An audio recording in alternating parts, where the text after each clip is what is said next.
నిర్మల్ పట్టణంలో శ్రీ వాసవిమాత జన్మదిన దినోత్సవాన్ని ఘనంగా చేపట్టారు. జిల్లా కేంద్రంలోని వాసవిమాత ఆలయంలో అమ్మవారి ఉత్సవ విగ్రహాన్ని అభిషేకం చేశారు. అనంతరం వాసవి మహిళలచే పారాయణం పల్లకి సేవ చేపట్టారు. అనంతరం సాంస్కృతిక కార్యక్రమాలు చేపట్టారు.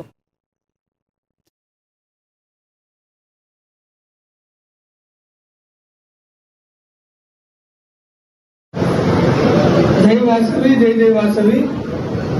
నిర్మల్ పట్టణ ఆర్యవైశ్య సంఘం ఆధ్వర్యంలో శ్రీ వాసవి కన్యకా పరమేశ్వరి ఆలయం, కమల్ రోడ్, సిల్వేరు భవన్, నాయుడువాడలో గల అమ్మవారి టెంపుల్లో అంగరంగ వైభవంగా ఈ నెల 18 నుంచి 26వ తారీఖు వరకు మనము జన్మదినోత్సవ కార్యక్రమాన్ని నిర్వహించుకుంటున్నాము.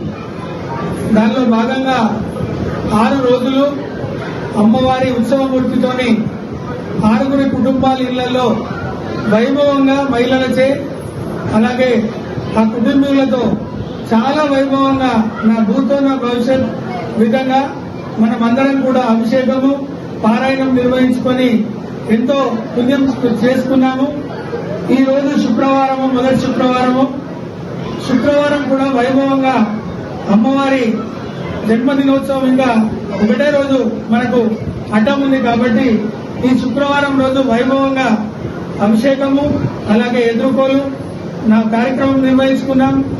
అలాగే అధికారిక కార్యక్రమంగా శ్రీ రేవంత్ రెడ్డి గారు మన పండుగని ఫెస్టివల్ గా మనకు ఇవ్వడం మనందరికీ కూడా గర్వకారణం కాబట్టి ఆయన కల్వ సుజాత గారు, మన ఆర్యవైశ్య కార్పొరేషన్ చైర్మన్ గారు అహర్నిశలు కష్టపడి మనకు ఈ ఆత్మార్పణ దినోత్సవము అలాగే ఈ జన్మదినోత్సవాన్ని మనకు మొత్తం కూడా స్టేట్ ఫెస్టివల్ గా డిక్లేర్ చేయడము మనందరం కూడా అదృష్టము. అహింస ఆ అమ్మ చేసిన త్యాగమే ఈ రోజు మనందరికీ కూడా